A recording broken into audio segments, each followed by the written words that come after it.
ان الحمد للہ نحمده ونستعینه ونستغفره ونعوذ باللہ من شرور انفسنا ومن سیئات اعمالنا من يهده اللہ فلا مضل له ومن يضلل فلا هادی له واشهد ان لا الہ الا اللہ وحدہ لا شریک له واشهد ان محمدا عبده ورسوله اما بعد فان خیر الحدیث کتاب اللہ وخیر الہدی ہدی محمد صلی اللہ علیہ وآلہ وسلم وشر الامور محدثاتها وکل محدثۃ بدعہ وکل بدعۃ ضلالہ وکل ضلالۃ فی النار۔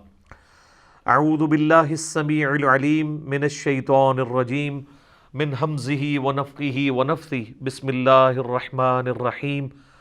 رب اشرح لی صدری ویسر لی امری واحلل عقدۃ من لسانی یفقہوا قولی۔ بسم اللہ الرحمن الرحیم۔ ان اللہ وملائکتہ یصلون علی النبی یا ایہا الذین آمنوا صلوا علیہ وسلموا تسلیما۔ اللہم صل علی محمد وعلی آل محمد کما صلیت علی ابراہیم وعلى آل ابراہیم انک حمید مجید۔ اللہم بارک علی محمد وعلى آل محمد کما بارکت علی ابراہیم وعلى آل ابراہیم انک حمید مجید۔ اللہم ربنا آتنا فی الدنیا حسنہ وفی الآخرۃ حسنۃ وقنا عذاب النار۔ لا الہ الا انت سبحانک انی کنت من الظالمین۔ حسبنا اللہ ونعم الوکیل۔ یا حی یا قیوم برحمتک استغیث ولا حول ولا قوة الا باللہ العلی العظیم۔ ربنا آتنا من لدنک رحمہ وہیئ لنا من امرنا رشدا۔ آمین۔ الحمدللہ آج 5 اپریل 2020 کی سنڈے کی قرآن کلاس نمبر 23 میں انشاءاللہ تعالی ہماری اسٹوڈیو ریکارڈنگ ہونے جا رہی ہے سورۃ البقرہ کی آیت نمبر 151 سے آنورڈ۔ اعوذ باللہ من الشیطان الرجیم بسم اللہ الرحمن الرحیم۔ کما ارسلنا فیکم رسولا منکم یتلو علیکم آیاتنا، جیسا کہ ہم نے بھیجا ہے تمہاری طرف اپنا رسول جو تم پر تلاوت کرتے ہیں ہماری آیات، وَيُزَكِّيكُمْ اور تمہیں پاک کرتے ہیں، وَيُعَلِّمُكُمُ الْكِتَابَ وَالْحِكْمَةَ اور تمہیں پاک کرنے کے بعد کتاب اور حکمت کی تعلیم دیتے ہیں، وَيُعَلِّمُكُمْ مَا لَمْ تَكُونُوا تَعْلَمُونَ اور تمہیں وہ کچھ سکھاتے ہیں جو تم اس سے پہلے نہیں جانتے تھے۔ پچھلی کلاسوں میں سورۃ البقرہ ہی میں حضرت ابراہیم علیہ السلام کی دعا آئی تھی جس میں ترتیب کا تھوڑا فرق تھا، اور میں نے کہا تھا کہ اللہ تعالیٰ نے اس ترتیب کو پھر درست کیا ہے کہ سب سے پہلے اللہ کی آیات تلاوت کرنی ہے، اس کی وجہ سے تزکیہ نفس کرنا ہے، اور پھر تعلیم دینی ہے کتاب و حکمت کی۔ اب یہ اللہ کی طرف سے آیا تو اللہ تعالیٰ نے اسی ترتیب کے ساتھ بیان کیا ہے۔ یہاں تو اس کی کنکلوژن ہوئی ہے کہ ما لم تکونوا تعلمون، وہ تمہیں ایسی باتیں سکھاتے ہیں جو تم نہیں جانتے تھے۔ یہی آیت جب آئے گی سورہ آل عمران میں 164 نمبر آیت، چونکہ البقرہ اور آل عمران جوڑا ہے تو جوڑے میں چند ایک آیات ایسی ہوتی ہیں جو دونوں صورتوں میں آ رہی ہوتی ہیں، وہاں ذرا تھوڑے سے مختلف الفاظ کے ساتھ ہے۔ وہاں پہ الفاظ ہیں لَقَدْ مَنَّ اللَّهُ عَلَى الْمُؤْمِنِينَ إِذْ بَعَثَ فِيهِمْ رَسُولًا، بے شک یہ اللہ کا احسان ہے کہ جس نے مومنین میں سے ہی، انہی کے جانوں میں سے، انہی کی سپیشیز میں سے، انہی کے خاندان میں سے ایک رسول کو مبعوث کیا، یتلو علیہم آیاتہ ویزکیہم ویعلمہم الکتاب والحکمہ وَإِن كَانُوا مِن قَبْلُ لَفِي ضَلَالٍ مُبِينٍ۔ وہاں پہ یہ الفاظ ہیں کہ وہ ان پر اللہ کی آیات تلاوت کرتے ہیں، انہیں پاک کرتے ہیں قرآن کے ذریعے، پھر انہیں کتاب و حکمت سکھاتے ہیں یعنی قرآن اور سنت، اور اس سے پہلے بے شک وہ کھلی گمراہی میں تھے۔ یعنی صحابہ اکرام علیہم رضوان بھی قرآن آنے سے پہلے کھلی گمراہی میں تھے، اس قرآن کے ذریعے اللہ تعالیٰ نے انہیں عروج عطا فرمایا، پوری دنیا کا امام بنایا۔ اور معذرت کے ساتھ ہم قرآن آنے کے بعد بھی گمراہی میں ہیں. اس کی وجہ ہے کہ ہم قرآن پڑھتے نہیں ہیں. اور قرآن اگر کوئی زیادہ سے زیادہ بھی جرأت کرتا ہے پڑھنے کی تو صرف تلاوت کرنے کی. ترجمہ اگر بات کی جائے تو علماء خود ہی روک دیتے ہیں کہ کہیں کوئی ترجمہ پڑھے گا تو وہ پھر ہمارے عقائد و نظریات کے خلاف باتیں کرنا شروع کر دے گا. پھر وہ کہتے ہیں جی ڈائریکٹ نہیں قرآن پڑھنا چاہیے، آپ کسی عالم سے پڑھیں. تو اس میں ان کو پھر الزامی جواب پھکی کے طور پہ اینٹی وینم دیتا ہوں کہ ہم ڈائریکٹ پڑھ بھی کوئی نہیں رہے. عام آدمی جو بیچارہ عربی نہیں جانتا وہ کیسے قرآن ڈائریکٹ ترجمے سے پڑھ رہا ہوتا ہے؟ اس کو ترجمہ کرنا ہی نہیں آتا. وہ تو یا احمد بریلوی صاحب سے پڑھ رہا ہوتا ہے، یا اشرف علی تھانوی صاحب سے پڑھ رہا ہوتا ہے، یا جونا گڑھی صاحب سے پڑھ رہا ہوتا ہے، یا جو ہے فتح محمد جلندری سے یا مودودی صاحب سے پڑھ رہا ہوتا ہے. کیونکہ ترجمے تو ان لوگوں نے کیے ہیں جن لوگوں کو آپ کے جتنے آج کے علماء جو آپ کو قرآن پڑھنے سے روکتے ہیں ان سے زیادہ ان کی بہتر عربی تھی. انہوں نے اس سے بہتر الفاظ کا چناؤ کر کے آپ کی اپنی نیٹو لینگویج اردو کے اندر ترجمہ کر دیا. اب اردو تو ہماری زبان ہے نا، اب کوئی یہ تو نہیں کہہ سکتا کہ اردو سیکھیں جا کے. تو اس پہ بھی اگلی بات سن لیں. صحابہ کرام میں گنتی کے لوگ تھے جو عربی لکھنا پڑھنا جانتے تھے، صرف عربی وہ بولتے تھے کیونکہ ان کی نیٹو لینگویج تھی. تو وہ سن سن کے اپنی زبان میں بات سن سن کے ان کو اللہ نے ہدایت دے دی. تو آج کا مسلمان کم از کم اس حوالے سے ایک سٹیپ آگے ہے کہ وہ اردو پڑھ تو سکتا ہے نا. صحابہ کرام تو عربی پڑھ بھی نہیں سکتے تھے. تو جب اردو زبان کے اندر بڑے علماء نے جن پر آپ کا اعتبار تھا، بریلویوں کا اعتبار احمد بریلوی پہ تھا، دیوبندیوں کا اشرف علی تھانوی پہ تھا، اور اہل حدیث کا جونا گڑھی صاحب پہ تھا، اہل تشیع کا فرمان علی شاہ صاحب کے اوپر تھا، اور اگر کوئی عام سادہ سے مسلمان ہے فتح محمد جلندری اور مودودی صاحب پہ اعتبار کرتے ہیں، تو انہوں نے اسی طریقے سے آپ کی زبان میں اسے ٹرانسلیٹ کر دیا. اب تو کوئی لینگویج کا بیریئر بھی نہیں. اب آپ کو کیا تکلیف ہے پڑھنے سے؟ تکلیف یہ ہے اصل میں کہ جو ان کے بابوں نے ان کو قائد و نظریات بتائے ہیں نا، اور جو انہوں نے اپنی عوام کو سکھائے ہیں، جب کوئی قرآن پڑھے گا تو وہ ان کے اگینسٹ کوسچنز اٹھائے گا. اور سب سے بڑا فتنہ ہمارے سب کانٹیننٹ میں بالخصوص اور پوری دنیا میں بالعموم تقلید کا فتنہ ہے کہ اندھے بن کے آپ نے کسی کے پیچھے چلنا ہے. اس میں نے ڈیٹیل لیکچر دیا ہے، مسئلہ 197، وہ آپ دیکھیں. اب جب بندہ کو قرآن پڑھے گا نا تو وہ پورا قرآن 20 مرتبہ پڑھ لے ترجمے کے ساتھ، یا ایون جسے عربی آتی ہے وہ بھی، وہ ایک رزلٹ پہ پہنچے گا کہ قرآن تو صرف 2 ایبسولوٹ اطاعتوں کی بات کرتا ہے، اطیعوا اللہ و اطیعوا الرسول. ایک تیسری اطاعت کا سورہ نساء کی آیت نمبر 59 میں ذکر ہے وَأُولِي الْأَمْرِ مِنْكُمْ، لیکن اسے بھی مشروط کیا فَإِن تَنَازَعْتُمْ فِي شَيْءٍ فَرُدُّوهُ إِلَى اللَّهِ وَالرَّسُولِ، کہ اگر حکمران سے بھی جھگڑا ہوا تو قرآن و سنت سے فیصلہ کرنا ہے. تیسرے تو کسی کی اطاعت ہے ہی نہیں، تیسرا تو کوئی ایسا ہے ہی نہیں جس کے پیچھے آپ نے اندھے مان کے چلنا ہے. تو تقلید تو قرآن حکیم جو ہے نا ورڈ کے پرے ماردا ہے، کیونکہ اطیع اللہ و اطیع الرسول ہے. جن آیات سے رزلٹ نکالتے بھی ہیں وہ بھی یہ نہیں ہے، وہ تو ہے فَاسْأَلُوا أَهْلَ الذِّكْرِ إِن كُنتُمْ لَا تَعْلَمُونَ، اگر تمہیں علم نہ ہو تو جو علم والے ہیں ان سے پوچھ لیا کرو. اچھا وہ علم والے کون سے ہو جن سے پوچھا کرو؟ تو بریلوی کہیں گے وہ بریلوی ہوں، تو اس کا مطلب دیوبندیوں کے جتنے علماء ڈگریوں والے سب فارغ، کیونکہ علم والے تو نہیں ہیں وہ ان کے نزدیک.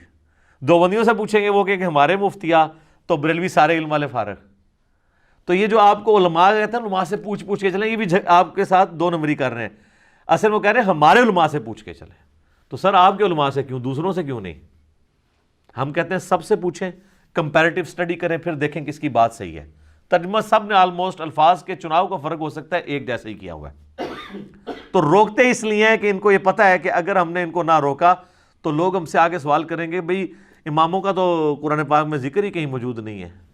اور یار قرآن میں تو ابوبکر عمر عثمان و علی کا نام نہیں آیا ہوا، تو اماموں کا نام کہاں سے آنا ہے؟ تو انہوں نے اپنے اماموں کے نام پہ جو فرقے کھڑے کیے ہیں جس میں اماموں کا کوئی قصور نہیں ہے، جس طرح کہ عیسیٰ ابن مریم کے نام پہ شرک کھڑا کیا گیا، عیسیٰ ابن مریم وجیہن فی الدنیا والآخرہ، تو یہ ان کی تقلید پھنس جائے گی اس میں. اچھا اس سے آگے ایک سٹیپ، یہ تو وہ بڑی موٹی چیز ہے.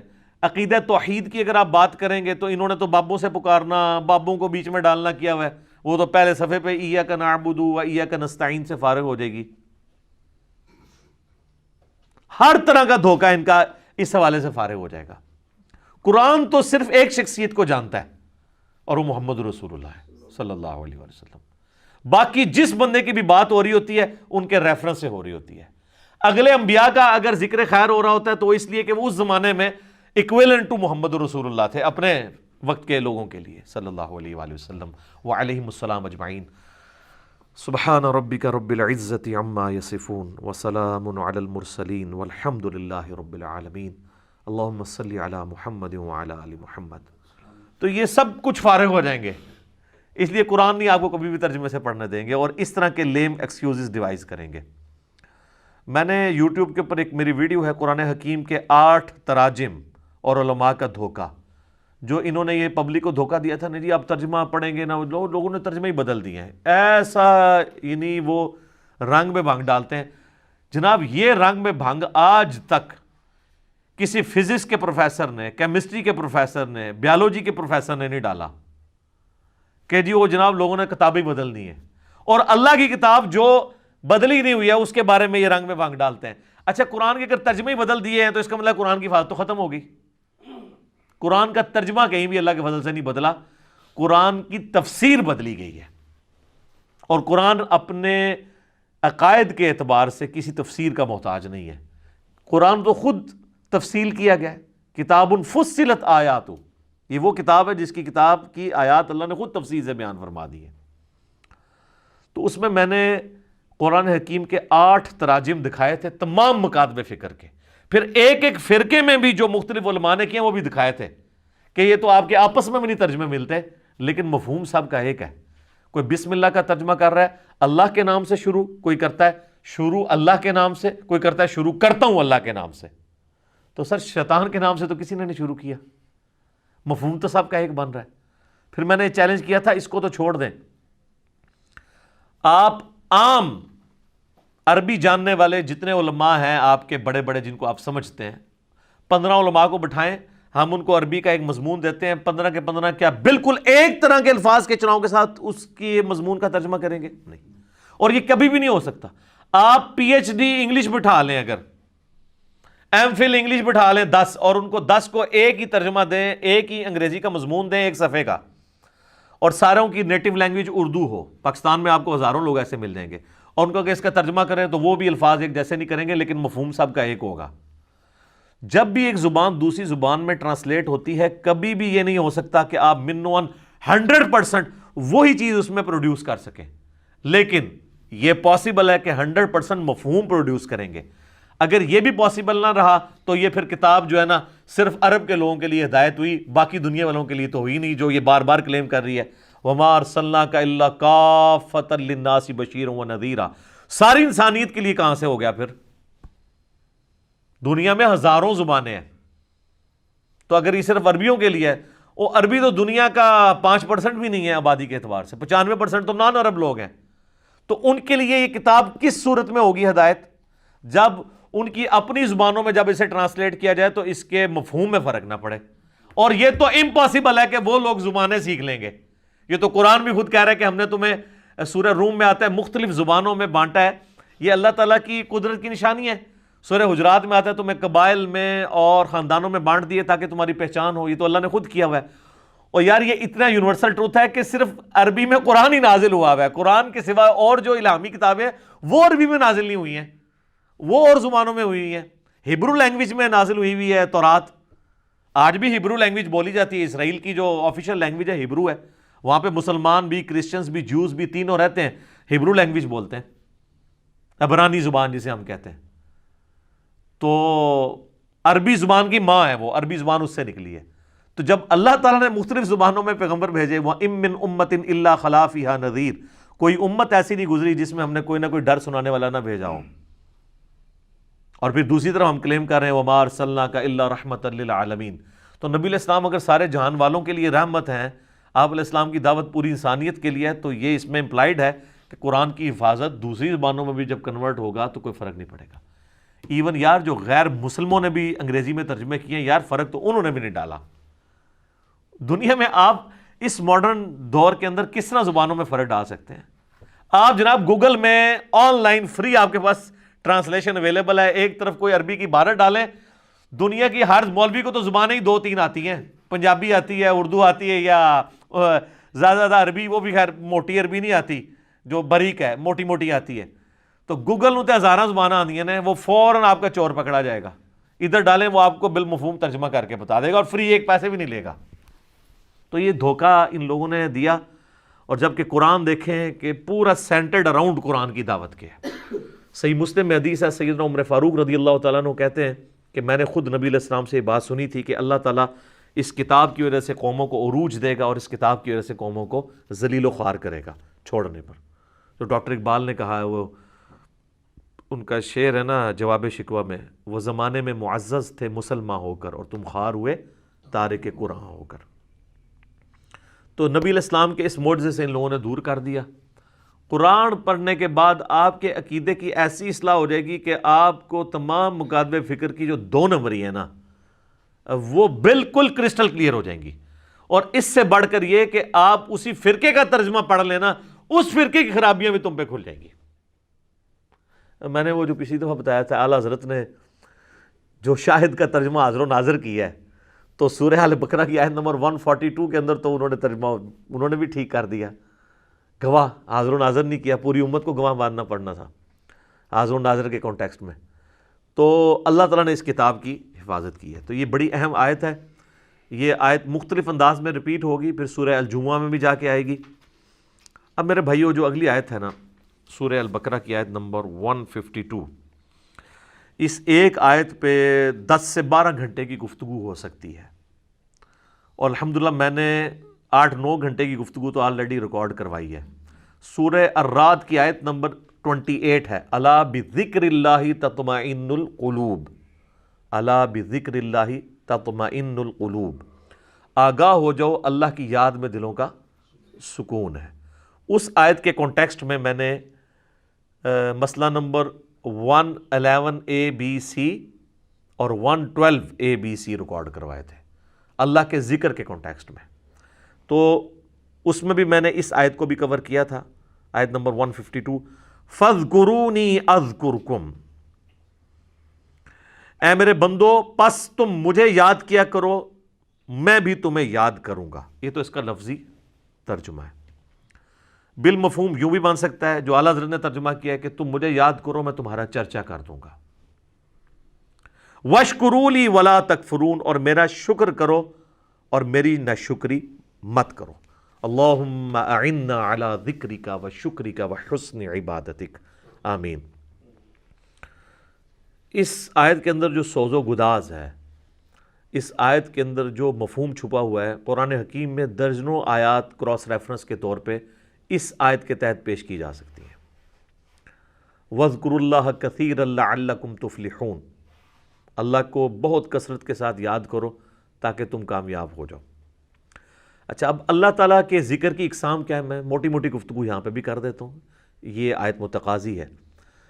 مینلی اللہ تعالیٰ کی ذکر کی 3 اقسام ہیں جو قرآن و سنت سے ہمیں پتہ چلتی ہیں۔ اس میں نمبر 1 قسم جو ہے وہ یہ قرآن ہے، اِنَّا نَحْنُ نَزَّلْنَا الذِّكْرَ وَإِنَّا لَهُ لَحَافِظُونَ، سورۃ الحجر آیت نمبر 9۔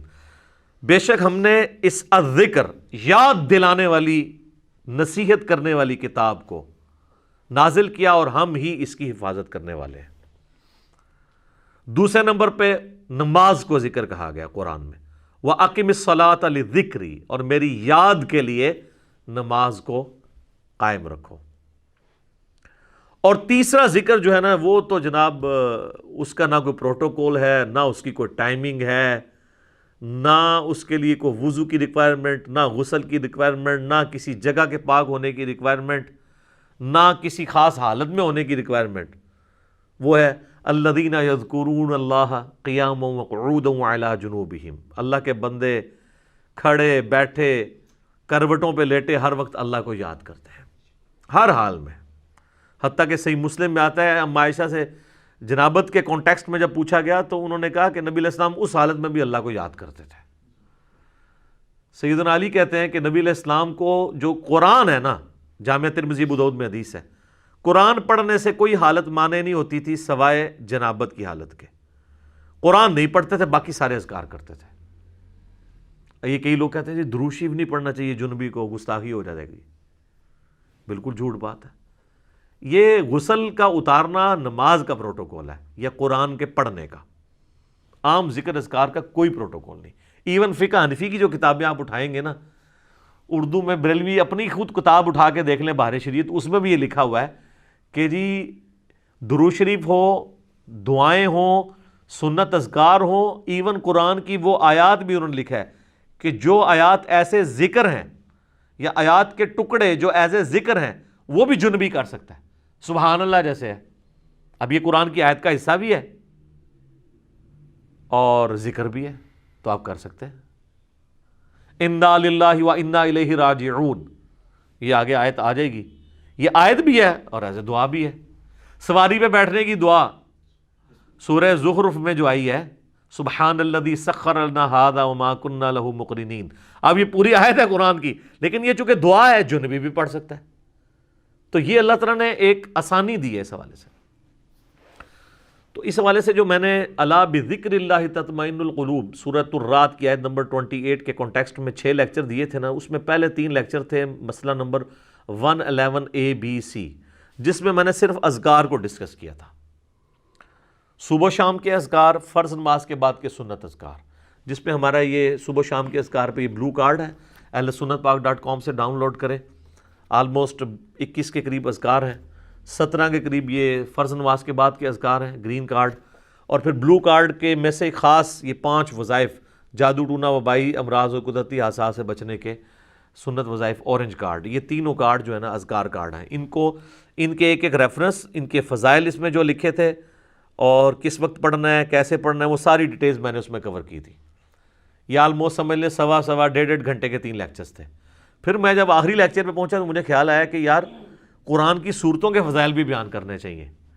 تو پھر اگلے 3 لیکچر جو تھے نا، مسئلہ 112A-B-C، قرآن کی 12 صورتوں کے فضائل میں نے بیان کیے تھے، جن کے فضائل کتاب و سنت سے ثابت ہے. سورۃ البقرہ، سورۃ الفاتحہ، سورۃ الاخلاص، سورۃ الفلق، سورہ الناس اور سورۃ الملک، سورہ السجدہ، ان سب کے فضائل بیان کیے تھے. تو وہ اس پہ 3 لیکچرز لگ گئے تھے. تو وہ 6 لیکچرز ایک آیت، پوری آیت نہیں، ٹکڑے پہ ہوئے تھے. یہ آیت کا ٹکڑا ہے اور یہ آیت ہم نے ہر اذکار کارڈ کے اوپر لکھی ہوئی ہے، الا بذکر اللہ تطمئن القلوب. یہ اذکار کارڈ کا آغاز ہی اس سے ہوتا ہے. اس کے بعد پھر اگلی حدیث لکھی ہوئی ہے، بخاری مسلم دونوں میں حدیث ہے کہ اللہ کا ذکر کرنے والا زندہ کی مثال ہے اور اللہ کا ذکر نہ کرنے والا مردے کی مثال ہے. اور پھر اس کے آگے بخاری کی ایک اور روایت ہے، تعلیقاً بخاری میں ہے، سنن ابن ماجہ کے حوالے سے لکھی ہے، پوری وہ سند اس کی ابن ماجہ میں ہے کہ میں اپنے بندے کے ساتھ ہوتا ہوں جس وقت وہ میرا ذکر کرتا ہے اور ذکر کی وجہ سے اس کے ہونٹ ہل رہے ہوتے ہیں، اس وقت میں اس کے ساتھ ہوتا ہوں. اسی حدیث کے تحت میرا یہ پوائنٹ آف ویو ہے کہ جو زبان کا ذکر ہے وہ دل کے ذکر سے افضل ہے. دل میں بھی ذکر آپ کر سکتے ہیں، لیکن زبان کا ذکر اس لیے افضل ہے کہ اس میں زبان بھی انوالو ہے اور دل بھی. اور ویسے ہماری جتنی عبادات ہیں وہ ہے ہی زبان سے ہیں، آپ دل سے کریں تو ہوتی ہی نہیں ہے. اگر کوئی شخص اپنے دل میں نماز پڑھے اس کی نماز نہیں ہوگی.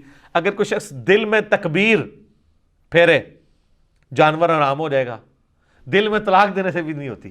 اچھا کتنے لوگ رابطہ کرتے ہیں جی، بیوی پہ غصہ آتا ہے بعض کا تو دل میں نہ کتنی دفعہ اس کو طلاق دی ہے، زبان پہ نہیں لائی ہے، تو کوئی فرق نہیں. دل لیا کرو جتنی مرضی گالا بھی کاٹ لو. تو بال برے خیال نہیں دل میں لانا چاہیے. زبان سے جب تک آپ نہ کہیں اور آپ کے اپنے کان سن نہ لیں یا آپ لکھ نہ دیں، لکھنے سے بھی طلاق ہو جائے گی. کئی لوگ یہ بھی پوچھ رہے ہوتے ہیں ٹیکسٹ میسج کیا، بس وہ میسج جب آپ نے لکھ دیا نا، وہ میسج آگے گیا یا نہیں گیا، طلاق ہو گئی. خط پہ طلاق لکھ دی، طلاق پہنچی یا نہ پہنچی تو وہ آپ کی طلاق ہوگی.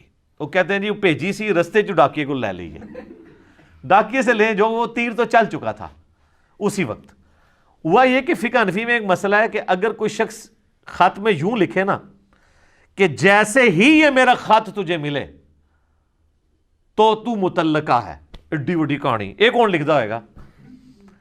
تو اب یہ ٹیکنیکلی سپیکنگ تو ٹھیک ہے کہ اگر خط نہ ملا تو طلاق نہیں ہوگی. اس مسئلے کی لوگوں نے پلی لی تو وہ راستے میں ڈاکیوں کو روک لیتے ہیں، گھر تک نہیں جانے دیتے. یا ایون ڈاک آ بھی ہے نا، وہ کہتے ہیں جی اسی لے لی سی کڑی نو نہیں دسی اسی، تو اس میں یہ تو نہیں لکھا ہوتا. اس میں تو لکھا ہوتا میں تمہیں طلاق دیتا ہوں. واٹس ایپ میسج کیا، لکھ دیا، کچھ بھی کیا، طلاق ہو گئی.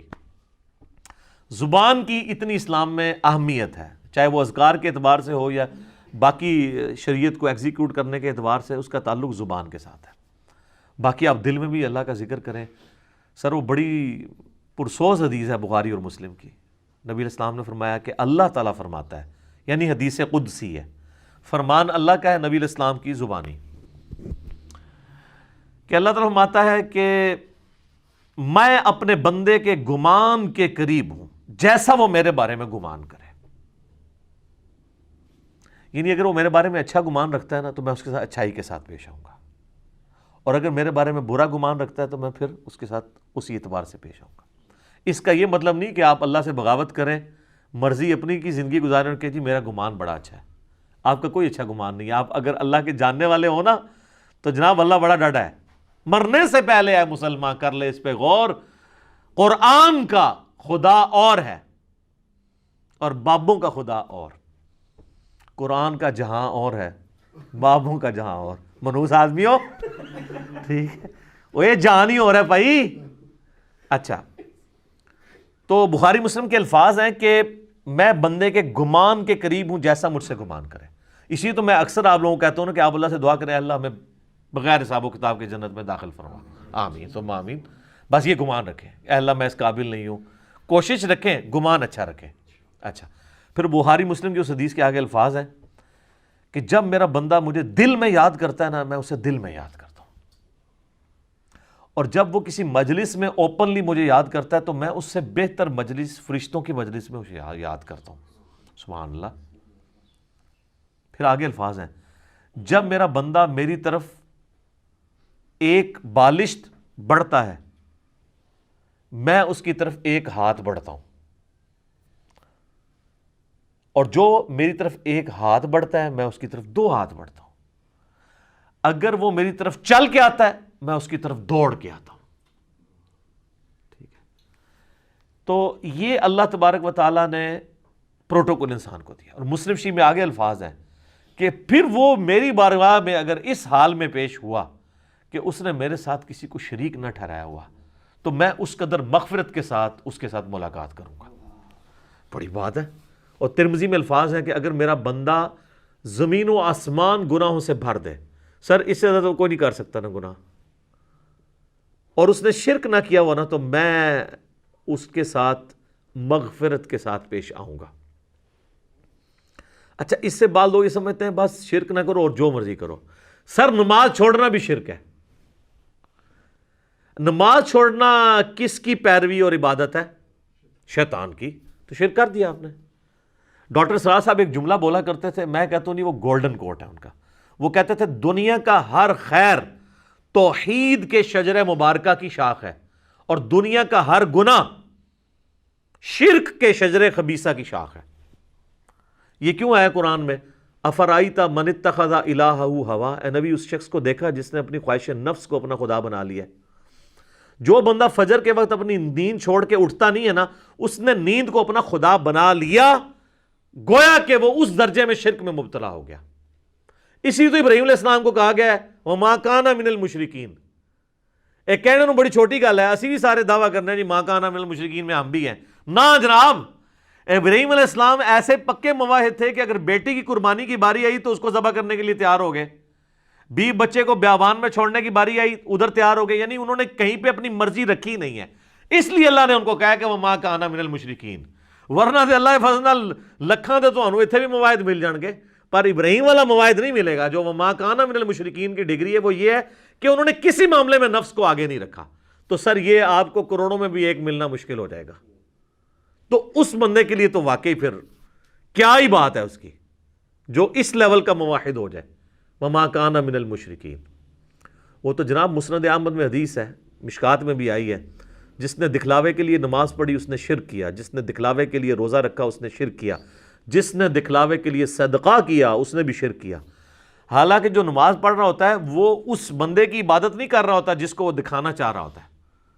ابن ماجہ میں تو یہاں تک حدیث ہے کہ اگر کسی نے اپنا سجدہ یا نماز لمبی کر دی نا اس خیال سے کہ اسے کوئی دیکھ رہا ہے تو وہ بھی شرک میں چلی جائے گی. اور اللہ کہے گا یہ اسی کے لیے پڑھی ہے. اچھا، اللہ کتنا ڈاڈا ہے. حالانکہ اللہ سے آپ ڈیبیٹ تو کر سکتے ہیں کہ اللہ اس کے لیے کیسے پڑھی ہے. سجدہ تجھے کیا، اسے تو میں اپنی طرح کا انسان مانتا ہوں، معبود تجھے مانتا ہوں، مجھے کدھر اس کے کھاتے میں ڈال دیا ہے. ہاں اگر اسے ریاکاری کی ڈیفینیشن پتا ہوگی نا اور اللہ تعالیٰ کا غیرت مند ہونا پتا ہوگا نا تو اللہ سے بڑا غیور کوئی نہیں ہے. اللہ کہتا ہے جس نے ذرا سا کسی اور کی رضا شامل کی فارغ. اسی لیے ریاکاری کو کہا گیا ہے شرک اصغر، چھوٹا شرک. یہ بڑا کریٹیکل معاملہ ہے. اچھا یہاں ذکر کے حوالے سے میں ایک اور چیز بھی بیان کر دوں. بخاری مسلم میں حدیث ہے کہ جب لوگ کہیں پر کسی ذکر کی مجلس میں جمع ہوتے ہیں نا تو اللہ تبارک و تعالیٰ اپنے فرشتوں کو بھیجتا ہے اور وہ اس مجلس کو ڈھانپ لیتے ہیں اپنے پروں سے اور آسمان تک ڈھانپ لیتے ہیں اور آسمان سے سکینت ان پر نازل ہوتی ہے. یہ اکثر یہ حدیثیں شیئر کروائی جاتی ہیں صوفیاء کی طرف سے نا، اور وہ کہتے ہیں دیکھیں جی یہ جو ہم اللہ کی ضربیں لگا رہے ہیں یہ تو بخاری مسلم میں ہے. جناب بخاری مسلم میں تو ذکر کا آیا ہے، یہ ذکر اللہ آپ نے کہاں سے نکال لیا اور آپ نے جو اپنی مجالس ہیں اس سے کیسے کمپیئر کی؟ بخاری مسلم سے ہی اس کی شرح بھی بیان کریں نا. تو مسلم شریف کی حدیث میں آتا ہے کہ جب کہیں پہ لوگ جمع ہوتے ہیں اور قرآن پڑھتے اور اس کی تعلیم ایک دوسرے کو دیتے ہیں تو ایسے ذکر کی مجلس کو اللہ تعالیٰ کے فرشتے ڈھانپ لیتے ہیں. قرآن کی تعلیم ہے اصل میں جو ذکر کی مجلس ہے. جو مسلم شریف میں حدیث ہے کہ جو علم دین حاصل کرنے کے راستے پہ چلا اللہ اسے جنت کے راستے پہ چلا دے گا. اسی تو میں کہتا ہوں جو درس قرآن سننے کے لیے یہاں پہ آتے ہیں وہ جنت کے راستے پہ آ رہے ہیں. تو یہ قرآن کی فضیلت ہے، یہ بابوں کے اذکار کی نہیں ہے. پھر وہ بڑی لمبی حدیث ہے بخاری مسلم میں کہ وہ فرشتے اللہ کے پاس جاتے ہیں، اللہ تعالیٰ کہتا ہے کہاں گئے تھے؟ تو کہتے ہیں ہم ایسی مجلس میں گئے تھے جہاں پہ لوگ تیرا ذکر کر رہے تھے. اللہ پوچھتا ہے، نبی علیہ السلام فرماتے ہیں حالانکہ اللہ کا جانتا ہوتا ہے پھر بھی پوچھتا ہے کہ وہ کیا کہتے تھے؟ یا اللہ وہ تیری جنت کا سوال کرتے تھے. بخاری مسلم کے الفاظ ہیں اللہ تعالیٰ فرشتوں سے پوچھتا ہے کہ کیا انہوں نے میری جنت دیکھی ہے؟ کہتے ہیں نہیں اللہ. تو پھر بھی وہ مجھ سے جنت کا سوال کر رہے ہیں، یعنی بن دیکھے. ان الذین یخشون ربہم بالغیب لہم مغفرۃ واجر کبیر. اور کیا کہتے تھے؟ یا اللہ وہ کہہ رہے تھے ہمیں دوزخ کے عذاب سے بچا لے. اللہ کہتا دوزخ دیکھی ہے؟ اگر دیکھ لیتے تو فرشتے کہتے ہیں اگر دیکھ لیتے تو اور تیرا پناہ تجھ سے پناہ طلب کرتے اس کے اگینسٹ، اور جنت اگر دیکھ لیتے تو اور زیادہ جنت کا سوال کرتے. تو اللہ تعالیٰ فرماتا ہے تم گواہ ہو جو میں نے سب کو بخش دیا. اللہ اکبر. تو فرشتے کہتے ہیں کہ یا اللہ ایک شخص ایسا بھی تھا جو وہاں سے صرف گزر رہا تھا، وہ اس کو اٹینڈ کرنے کے لیے وہاں نہیں بیٹھا تھا، اس علمی مجلس کو، ذکر کی مجلس کو، درس قرآن کو، بلکہ وہ تو صرف اس لیے تھا میں دیکھوں یہ کیا کر رہے ہیں تو وہاں پہ بیٹھ گیا. تو اس کو بھی بخش دیا جائے. تو اللہ تعالیٰ فرمائے گا کہ یہ اہل علم کی مجلس، اہل ذکر کی مجلس، اے ذکر بابے نہیں سر، نہ قرآن سنت علم انبیاء کی وراثت، یہ ایسے لوگ ہیں کہ ان کے پاس بھی کوئی بیٹھ جائے نا تو اللہ تعالیٰ فرماتا ہے میری غیرت نہیں گوارا کرتی کہ میں اس کے ساتھ کوئی اور معاملہ کروں، اس کو بھی میں نے بخش دیا. تو یہ جو کہتے ہیں نا اولیاء اللہ کی نسبت کام آتی، بالکل آتی سر. وہ ولی کتاباں والے ولی نے جڑے ولی یہ کہن تانوں کہ جی رفع دین اس واسطے ہوندا سی کہ بت رکھ کے آندے سن اور رفع دین کرنا مکھیاں مارنا ہے. جو ولی رفع الدین کا مذاق اڑائیں وہ شیطان کے ولی ہیں، ولی اللہ نہیں ہے. وہ تو دشمن ہوئے ہیں جو اپنے بابوں کا دین آپ کو سکھا رہے ہیں، کتابوں کا نہیں. تو ہم تو صرف آپ سے ریکویسٹ کریں گے کہ مرنے سے پہلے اے مسلمان کر لے اس پہ غور. کتابوں کا خدا اور ہے، بابوں کا خدا اور. تو ذکر پہ تو گھنٹوں بولا جا سکتا ہے. شکر کی یہاں بات آئی کہ تم میرا شکر کرو نہ شکری نہ کرو. سورہ نساء میں آگے چل کے آئے گا کہ میرا شکر کرو، اللہ تمہیں عذاب دے کر کیا کرے گا اگر تم میرے شکر گزار بن جاؤ گے. اللہ تعالیٰ فرماتا ہے اور جو میرا شکر گزار بنے گا میں اسے مزید دوں گا. شکر کی ڈیفینیشن یہ نہیں ہے کہ آپ نے کوئی الحمدللہ کی تسبیح پڑھ لینی ہے، وہ ثواب اپنی جگہ ہے. شکر کی ڈیفینیشن یہ ہے کہ پریکٹیکلی شکر نظر آنا چاہیے. آپ کو اگر کوئی شخص نعمت دیتا ہے، کوئی گفٹ دیتا ہے، تو وہ یہ خواہش کرتا ہے کہ میں نے جو اس کو گفٹ دیا اس کو یوز کرے. مجھے کئی لوگ بال پوائنٹ دے کے جاتے ہیں جی لکھنا ہے جی اتنا، نہ لکھو وہ تو کہتے ہیں بے قدری کی ہے. اللہ تعالیٰ نے جو ہمیں نعمتیں دی ہیں نا تو اس کی ریکوائرمنٹ ہے اپنے بندوں سے کہ وہ ان نعمتوں کو ان کاموں میں کھپائے جو اللہ نے حکم دیا ہے اور ان نعمتوں کو ان چیزوں سے بچائے جس سے اللہ نے منع کیا ہے. یعنی آنکھیں دی ہیں تو اللہ کی یہ خواہش ہے اپنے بندے سے کہ آنکھیں حرام کی طرف نہ اٹھیں. جب آپ نے حرام سے آنکھوں کو بچا لیا، آپ نے آنکھوں کا شکر ادا کر دیا۔ زبان کو حرام سے بچا لیا، زبان کا شکر ادا کر دیا۔ دل کو بچا لیا، دل کا شکر ادا کر دیا۔ جو بخاری مسلم میں حدیث ہے نا کہ آنکھیں بھی زنا کرتی ہیں، ہاتھ بھی زنا کرتے ہیں، پاؤں بھی زنا کرتے ہیں، دل بھی زنا کرتا ہے، شرمگاہ اس کی تصدیق کر دیتی ہے۔ دل میں جان بوجھ کے برا خیال ہے، اے تو آ گیا، جھٹک دیا، چھوڑ دیا، جان بوجھ کے لانا۔ پیٹ کا شکر یہ ہے کہ پیٹ میں حرام مال نہ جائے۔ پاؤں کا شکر یہ ہے کہ پاؤں حرام کام کی طرف نہ اٹھے۔ ہاتھ کا شکر یہ ہے کہ ہاتھ حرام کام کی طرف نہ بڑھے، نہ کسی پہ ظلم کے لیے، نہ کمائی کرنے کے لیے۔ تو یہ سار ہے۔ تو اب اندازہ لگائیں کہ دنیا میں سب سے مشکل کام اگر کوئی ہے نا تو وہ شکر کرنا ہے۔ لوگ کیا کہتے ہیں جناب، پہلے خوب اللہ کا گلہ شکوہ کرتے ہیں، اپنا پورا غصہ نکالتے ہیں معاذ اللہ، اینڈ تک کہتے ہیں چلو جی جو دی مرضی، اللہ کا شکر ہے جی پھر بھی۔ تو جو اپنی روح راضی کرنی ہوتی ہے وہ کر لیتے ہیں، اور پھر اس کو نام صبر کا دے رہے ہوتے ہیں۔ حالانکہ بخاری میں حدیث ہے کہ صبر تو صدمے کے آغاز کے اوپر ہے، جب آپ نے اس وقت نہیں کیا تو پھر تو بات ختم ہو گئی۔ لے جی، صبر کا ذکر شکر کے ساتھ جڑا ہوا ہے، تو اگلی آیت بھی سن لیں، وہ اسی سے ریلیٹڈ ہے۔ یا ایھا الذین آمنوا استعینوا بالصبر والصلاۃ، اے ایمان والو مدد طلب کیا کرو صبر کے ذریعے اور نماز کے ذریعے۔ کس کی مدد؟ اللہ کی۔ ظاہر ہے شیخ عبد القادر جیلانی کی مدد تو نہیں طلب کرنی، مولا علی کی مدد تو نہیں طلب کرنی، اس سے اللہ کی، کیونکہ ساتھ ہی آ گیا ان اللہ مع الصابرین، بے شک اللہ صبر کرنے والوں کے ساتھ ہے۔ یعنی جو صبر کرنے والے ہیں ان کے ساتھ اللہ ہو جائے گا، جب وہ صبر کے ذریعے اللہ کو پکاریں گے اللہ ان کی مدد فرما دے گا۔ سمپل چیز ہے۔ اور آپ کو حیرانگی ہوگی کہ آپ کے اس وقت سب کانٹیننٹ میں کروڑوں لوگ ہیں جو اس آیت کو، اور ان فرقوں کے لاکھوں علماء اس آیت کو یوز کرتے ہیں غیر اللہ سے استعانت کے لیے۔ وہ کہتے ہیں، آپ کہتے ہو اللہ کے سوا کسی کو پکار نہیں سکتے، قرآن تو کہہ رہا ہے صبر کو بھی پکارو اور نماز کے ذریعے بھی مدد چاہو، تو صبر اور نماز تو اللہ نہیں ہے۔ تو یہ لوگوں کو پہلے بات نہیں سمجھ آتی تھی، میں نے اس کو سمپل کر دیا ہے۔ انہی لوگوں نے جب یہ ہمارے سامنے آیتیں پڑھتے ہیں تو ہم کہتے ہیں اس کا مطلب ہے المدد یا نماز، المدد یا صبر، میری مدد فرمائیے۔ تو کہتے ہیں نہیں، یہ تو مطلب نہیں ہے۔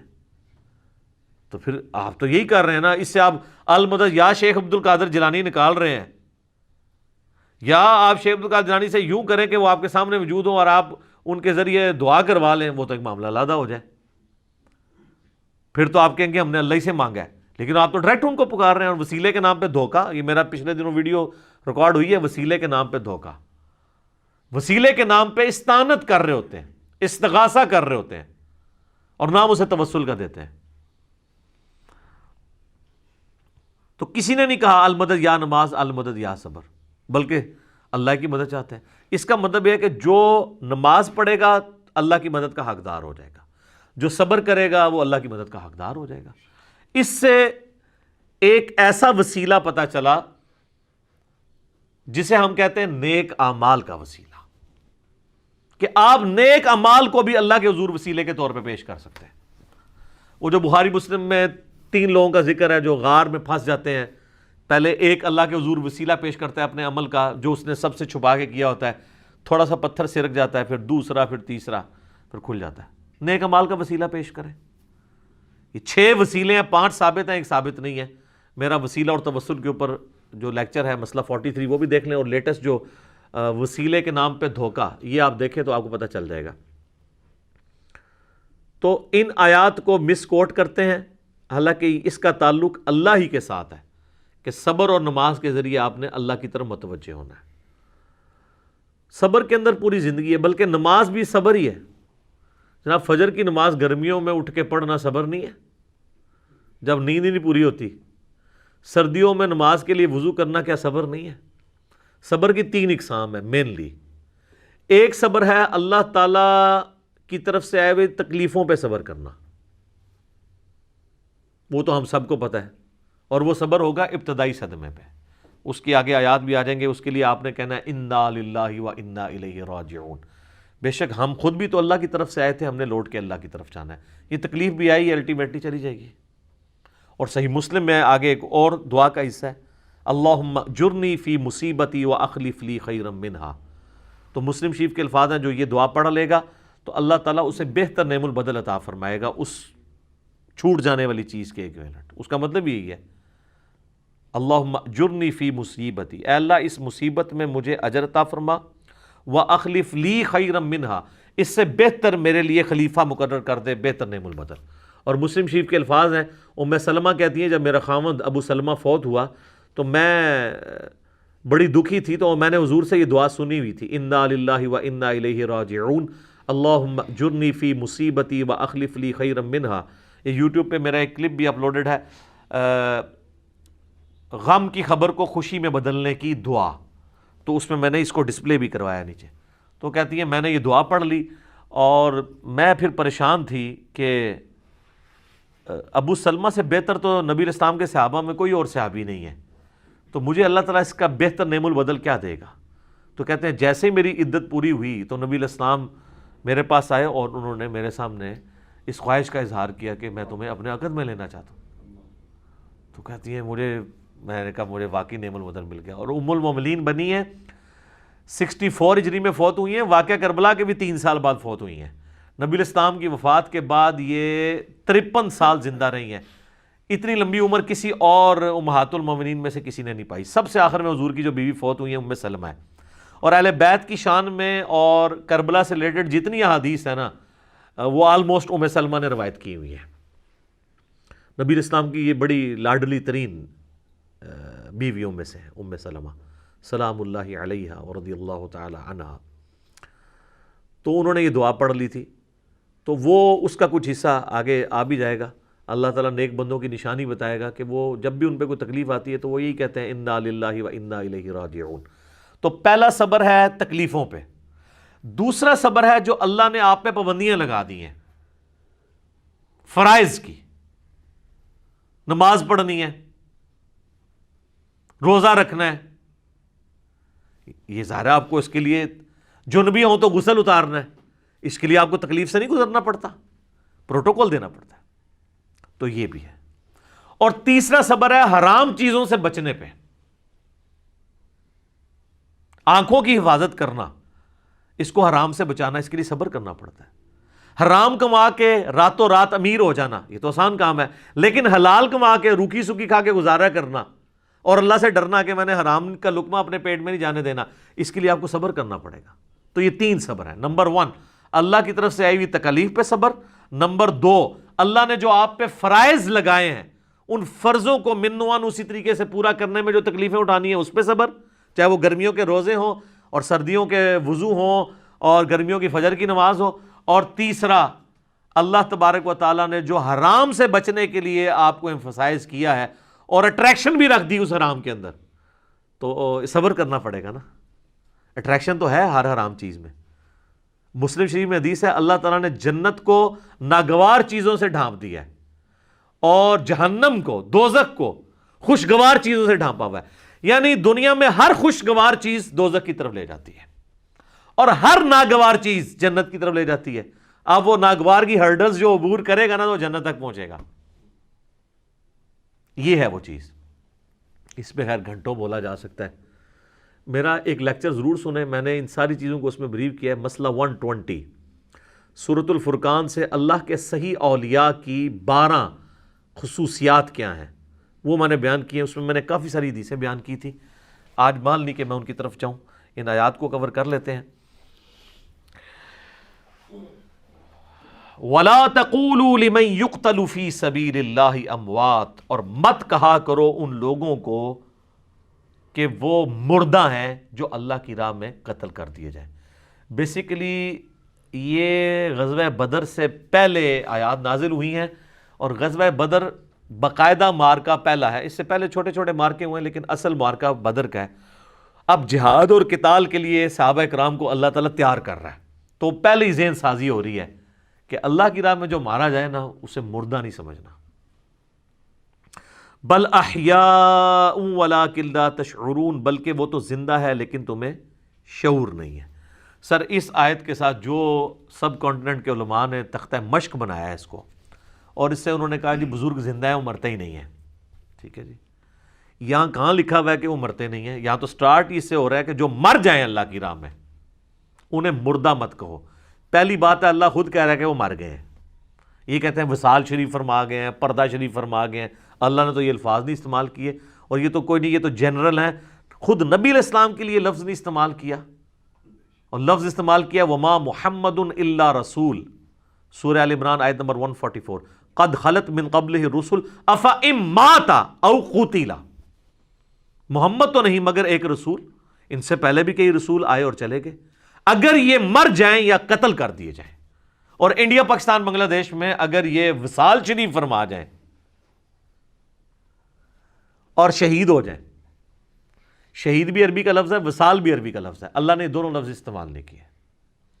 تو یہاں پہ وہ ڈاکٹر تعلق قادری صاحب کہتے ہیں اے نبی کو مردہ کہنے والو تم مر جاؤ. نبی کو کون مردہ کہتا ہے؟ دنیا میں کوئی شخص نہیں ہے جو مسلمان ہو اور وہ کہے کہ نبی مردہ ہے. سارے کہتے ہیں نبی علیہ السلام زندہ ہے آخرت کی زندگی کے ساتھ. لیکن اگر آپ یہ کہتے ہیں ہم یہ بھی نہ کہیں کہ نبی علیہ السلام مر چکے ہیں یا فوت ہو چکے ہیں, تو سر وہ تو قرآن کہتا ہے انک میت وانہم میتون, اے نبی تمہیں بھی مرنا ہے اور ان کو بھی مرنا ہے. اچھا پتہ کیا کہانی کراتے ہیں؟ وہ کہتے ہیں نہیں اللہ کہہ سکتا ہے آپ نہیں کہہ سکتے. نہ, پرانیاں گلاں, پرانے بانے, پرانے بابے, پرانے بزرگ مر کھپ گئے سارے. سر بخاری شریف میں کتاب المغازی چیپٹر کھولیں, نبی علیہ السلام کی وفات کا چیپٹر نکالیں, حضرت ابو بکر کیا اللہ ہے؟ حضرت ابو بکر کیا کوئی پیغمبر ہے؟ وہ حضور کی میت پہ کہہ رہے ہیں الفاظ اپنی طرف سے بنا کے, من کانا یعبد محمدا فإن محمد قد مات. جان لو تم میں سے جو بھی محمد کی عبادت کرتا تھا نا, تو محمد علیہ السلام مر چکے ہیں. ومن کان یعبد اللہ فإن اللہ حی لا یموت, اور جو کہ اللہ کی عبادت کرتا تھا, کرتا ہے یا کرتا رہے گا, کرتا ہے یا کرتا رہے گا, وہ جان لے کہ اللہ تعالیٰ کو کبھی موت نہیں آئے گی, وہ ہمیشہ زندہ رہنے والا ہے. تو حضرت ابو بکر صدیق نے تو خود بولا ہے کہ محمد مر چکے ہیں. ان کو کسی نے نہیں کہا کہ آپ یہ کہیں کہ نبی علیہ السلام وصال فرما گئے ہیں, آپ یہ نہ کہیں کہ محمد مر چکے. آپ فرمائیں پردہ فرما گئے ہیں, آخرت میں زندہ ہے. بالکل زندہ ہے, وہ تو اسی خطبے میں موجود ہے کہ خطبے سے پہلے جب سیدہ عائشہ کی حجرے میں گئے, بخاری کے الفاظ ہیں, نبی علیہ السلام کے چہرہ مبارک سے انہوں نے کفن ہٹا کے حضور کو ماتھے پہ بوسہ دیا اور کہا اللہ کے رسول اللہ آپ پہ 2 موتیں جمع نہیں کرے گا. ایک موت تو آپ کا مقدر تھی, وہ آپ کو آئی ہے, اب دوبارہ آپ کو موت نہیں آئے گی, یعنی آخرت کی زندگی میں. کیونکہ باہر حضرت عمر یہ کہہ رہے تھے کہ جس طرح حضرت موسیٰ گئے تھے نا کوہ طور پہ تو واپس آ گئے تھے, حضور بھی ابھی منافقین کو پہلے قتل کریں گے. قرآن میں آیات ہیں کہ نبی منافقین کے ساتھ قتال کرے, تو حضور نے تو پوری زندگی قتال ہی نہیں کیا منافقین کے ساتھ, تو حضور واپس آ جائیں گے. تو حضرت بکر نے کہا نہیں, وہ واپس آئیں گے تو اس کے بعد دوبارہ زندہ ہو کے تو نہیں آ سکتے نا. تو ہڑے بابے زندہ ہو جاتے ہیں. حضرت بکر دا کیتا سی کہ نبی علیہ السلام نہیں زندہ ہو سکتے دوبارہ, آخرت کی زندگی میں چلے گئے. تو ان کا یہ جھوٹا بہانہ تھا. اور میں یہ اکثر کہتا ہوں کہ یہ محمد رسول اللہ کی کامیابی ہے. بادشاہوں کے بڑے بڑے لیڈرز کے مرنے پہ لوگ ان کی تعریف کرتے ہیں, اور رسول اللہ کے تربیت یافتہ وہ لوگ ہیں کہ حضور کی میت کے اوپر توحید بیان کر رہے ہیں, اور پاکستان کے تحت 295C کے حقدار ٹھہرتے ہیں. انہیں کہنا سی نا جڑے تھے پھردے لوگوں نو کہانیاں کراندا, اوے تنوں اور کوئی آیتاں نہیں لبیاں اور تو ساری گستاخانہ آیتاں ہی پڑھنیاں نے. اچھا اندازہ کریں ان کا یہ عقیدہ ہے کہ قرآن میں گستاخانہ آیات بھی ہیں. دیکھو نا, اچھا یہ کہتے ہیں نا آپ کو قرآن یہ ڈھونڈ ڈھونڈ کے وہ آیتاں پڑھتے ہیں جتنے حضور دی تنقید, حضور کی تنقید تو ہے ہی نہیں قرآن میں. سر وہ محمد اور تھے, محمد اور مرنے سے پہلے اے مسلمان کر لے اس پہ غور, کتابوں کا محمد اور ہے, بابوں کا محمد اور, کتابوں کا خدا اور ہے, بابوں کا خدا اور. اچھا یہ کہتے ہیں نا ہم بھی اسی خدا کو مانتے ہیں. جناب آپ نے اس کا جو تعارف کروایا وہ نہیں ہے جو پیغمبروں کے ذریعے اللہ نے کتابوں کے ذریعے کروایا. کہنے سے نہیں مانی جائے گی. وہ تو عیسائی بھی کہتے ہیں ہم اسی خدا کو مانتے ہیں, تو آپ کیوں نہیں مانتے؟ وہ تو ہندو بھی کہتے ہیں ہم بھگوان وہی بھگوان ہے, ہم اسی کو مانتے ہیں, آپ کیوں نہیں مانتے؟ آپ کہتے ہیں نہیں نہیں نہیں یار وہ اللہ اور ہے, ٹھیک ہے, اس کی کوالٹیز یہ نہیں جو یہ بیان کرتے ہیں. تو یہ سیدنا ابوبکر نے خطبہ دے کے کلیئر کیا کہ آپ وہ اللہ کے حضور زندہ ہیں. اور سورہ آل عمران میں آئے گا کہ جو اللہ کی راہ میں مار دیے جائیں وہ مردہ نہیں ہے, اللہ کے حضور وہ زندہ ہیں, اور اللہ تعالیٰ ان کو رزق بھی دیتا ہے. لیکن ساتھ ہے وَلَٰكِن لَا تَشْعُرُونَ, لیکن تمہیں ان کا شعور نہیں ہے. یہ جو میں نے رسول اللہ کی آخری وصیت مفلن لکھا ہے نا، اس میں آیات النبی بھی کلیئر کیا ہے. اس کے آخری صفحے پہ میں نے آیت آل عمران کی کوٹ بھی کی ہے، 169 ہے. وَلَا تَحْسَبَنَّ الَّذِينَ قُتِلُوا فِي سَبِيلِ اللَّهِ أَمْوَاتًا. یہ آل عمران میں غزوہ احد کے کانٹیکسٹ میں نازل ہوئی تھی کہ اکثر انصار مدینہ میں کوئی گھر نہیں بچا تھا جہاں کوئی میت نہ ہو. تو اللہ نے کہا گمان بھی نہ کبھی کرنا کہ جو اللہ کی راہ میں مارے گئے ہیں وہ مر گئے ہیں، بل احیاء عند ربہم یرزقون، بلکہ وہ اللہ کے حضور زندہ ہیں. اور یہاں پہ سورہ البقرہ میں الفاظ آ گئے ہیں کہ بل احیاء ولکن لا تشعرون، بلکہ وہ تو اللہ کے حضور زندہ ہے اور تمہیں شعور نہیں. سورہ بقرہ آیت نمبر 154. اللہ کہہ رہا ہے تمہیں شعور نہیں ہے، آپ کہہ رہے ہو زندہ ہے، تو زندہ بندے کو مانگ سکنے ہیں. یہ وہ زندگی ہے ہی نہیں ہے. دنیا کی زندگی کے لیے پروٹوکول جو ہے سانس ہے، قبر کی زندگی کے لیے سانس پروٹوکول نہیں ہے. حیات النبی پہ میں نے ڈیٹیل لیکچر دیا ہے، مسئلہ 5 وہ آپ دیکھیں، اور وفات النبی پہ بھی لیکچر دیا ہے 163. اب وہ 2 گھنٹے کی گفتگو ہے، دونوں 2 گھنٹے کی گفتگو ہے، میں یہاں ریپیٹ نہیں کر سکتا. اس کو اسی کے اوپر کنکلوڈ کرتے ہیں. وَلَنَبْلُوَنَّكُمْ بِشَيْءٍ مِّنَ الْخَوْفِ وَالْجُوعِ، اور ہم ضرور آزمائیں گے تمہیں تھوڑے سے خوف سے، تھوڑی سی بھوک سے، وَنَقْصٍ مِّنَ الْأَمْوَالِ، اور تمہارے مال میں نقصان کے ذریعے، وَالْأَنفُسِ وَالثَّمَرَاتِ، اور تمہاری جانوں میں نقصان کے ذریعے، اور تمہارے پھلوں میں جو تمہارے پاس ایسٹس ہیں یا تمہاری کھیتی ہے کوئی بھی چیز. وَبَشِّرِ الصَّابِرِينَ، اور پھر بشارت ہوگی جو صبر کر لیں گے. یعنی اللہ نے یہ کنفرم کر دیا ہے کہ آزمائے بغیر میں نے کو نہیں چھوڑنا. اب یہ ایک آیت اس بات کی متقاضی ہے کہ میں 1 گھنٹہ صرف اس آیت کے اوپر بولوں کہ اللہ تبارک و تعالیٰ نے انسان کو ضرور آزمانا ہے. بہرحال چونکہ میں نے یہ پچھلے دنوں جو کرونا سے ریلیٹڈ بھی ویڈیو ریکارڈ کروائی ہے، اس میں میں نے اس آیت کو کور کیا، اور اس کے کانٹیکسٹ میں سورہ الحدید کی آیت نمبر 22 اور 23 میں اللہ تعالیٰ نے فرمایا کہ زمین و آسمان میں کوئی مصیبت ہم نازل کریں یا تمہاری جانوں میں، تو ہم نے اس سے پہلے ہی روئے محفوظ میں اسے لکھ لیا ہے، تاکہ جو تمہیں تکلیف پہنچے تم اس کے اوپر غم نہ کرو، اور جو تمہیں اللہ کی طرف سے اچھائی ملے اس کے اوپر شیخی نہ بگاڑو. اللہ کو شیخی بگاڑنے والے پسند نہیں ہے. تو یہ ہمارا ٹیسٹ ہے. سورۃ الانبیاء میں آیا کہ ہم اچھے اور برے حالات کے ذریعے تمہیں آزماتے رہیں گے، لیکن ہمارے لیے یہ ہے کہ صبر کرنا ہے. مبشر الصابرین، بشارت ہے صبر والوں کے لیے. الذین اذا اصابتہم مصیبہ، وہ لوگ ایسے ہیں کہ جب انہیں کوئی مصیبت پہنچتی ہے، قالوا انا للہ وانا الیہ راجعون، ان کا یہ ایٹیچیوڈ ہوتا ہے کہ یار ہم بھی تو اللہ کی طرف سے آئے تھے، ہم نے بھی مر کے اللہ کے پاس جانا ہے، ہم نے خود ہی مر جانا ہے. تو یہ جو تکلیف ہمارے پاس آئی تھی زیادہ سے زیادہ ہمیں موت ہی دے سکتی ہے نا، تکلیف بھی اللہ کے پاس چلی جائے گی، تو ہم نے بھی تو ایک نہ ایک دن اللہ کے پاس چلے ہی جانا ہے. کتنی زبردست دعا ہے کہ موت ہر چیز کا اینڈ کر دے گی. وہ جب جادوگروں کو فرعون نے کہا نا میں تمہیں سولی لٹکا دوں گا، مخالف سمت کے ہاتھ پاؤں کٹوا دوں گا، تو قرآن میں آتا ہے انہوں نے کہا تھا کہ تو جو کچھ کرے گا اس دنیا کی زندگی میں کر سکتا ہے نا، آخرت جا کے تو نہیں برباد سے کر سکتا نا ہماری. زیادہ مار دے گا نا، تو مرنا تم نے ویسے بھی ہے. ٹھیک ہے، کیا تیری بات مان لیں تو پھر نہیں مریں گے، مرنا تو ہے ہی ہے. اولئک علیہم صلوات من ربہم، اللہ اکبر.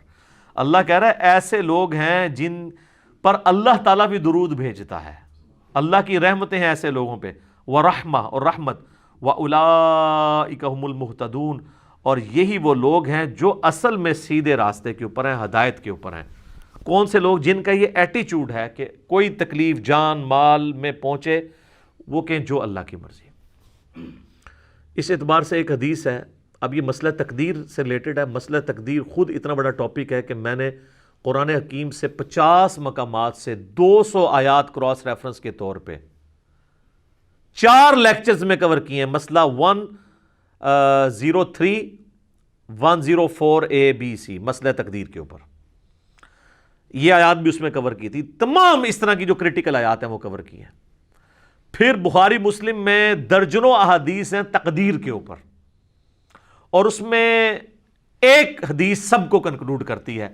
اور امام مسلم اتنے سمجھدار ہیں کہ جو کتاب القدر چیپٹر ہے نا، تقدیر ڈیسٹنی والا چیپٹر، اس کی آخری حدیث انہوں نے وہی لی ہے، کیونکہ حدیثیں وہ ایسی ہیں کہ انسان بعض اوقات کنفیوز ہو جاتا ہے. تو میں نے تقدیر کے لیکچر جو دیے ہیں اس میں وہ ساری حدیثیں جس سے لوگ قدریہ کی طرف چلے جاتے تھے یا جبریہ کی طرف، میں نے دونوں کا رد کر کے آپٹیمل سولوشن بتایا. وہ مسلم شریف کی حدیث بڑی زبردست ہے.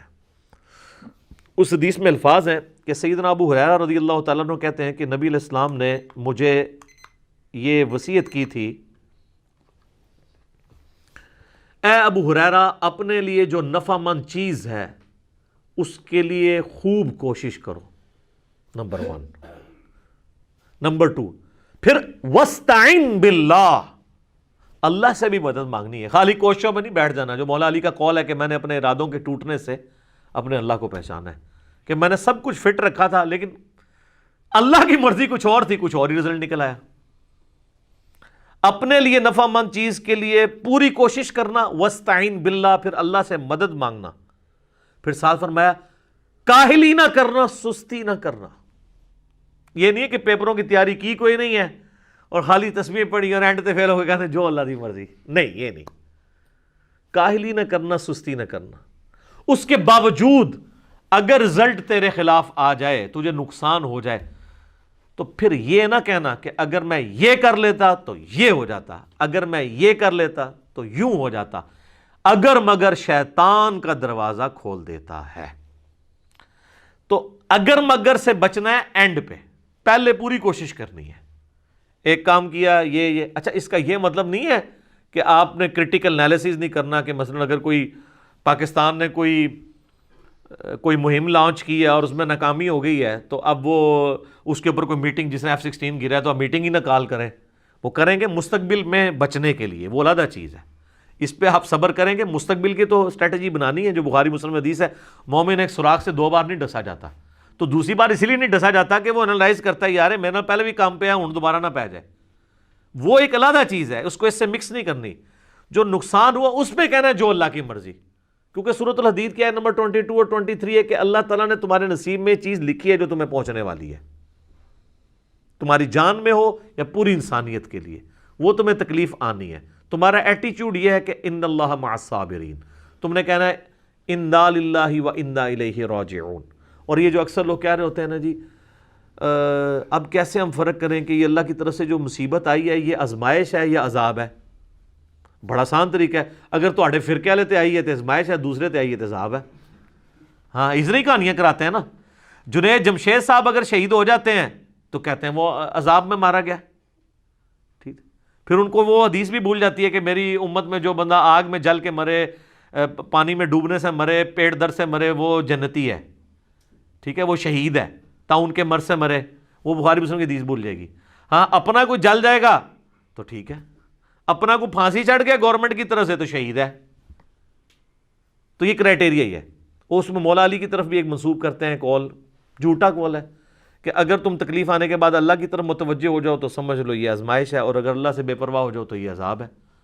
تو مسلمان جو بھی ہے وہ اللہ کی طرف لوٹتا ہے۔ بڑے بڑے باغی لوگ آپ یہ دیکھ لیں گھروں میں بیٹھے ہوئے ہیں، تو ہماری تو ویورشپ بڑھ گئی ہے اس کی وجہ سے، ٹھیک ہے، گھر بیٹھ کے جناب یوٹیوب پہ دعائیں شیئر کروا رہے ہیں لوگوں کو، واٹس ایپ پہ کروا رہے ہیں، اذکار کارڈ شیئر کروا رہے ہیں، تو اللہ کی طرف یہ کوئی کرائٹیریا نہیں ہے۔ آج کی ڈیٹ میں چونکہ پیغمبر دنیا سے جا چکے ہیں، پیغمبر کے جانے کے بعد قیامت تک جتنی بھی اللہ کی طرف سے تکلیفیں آئیں گی اس میں آپ نے ان کو آزمائش سمجھنا ہے، نعوذ باللہ عذاب نہیں اس کو کہنا۔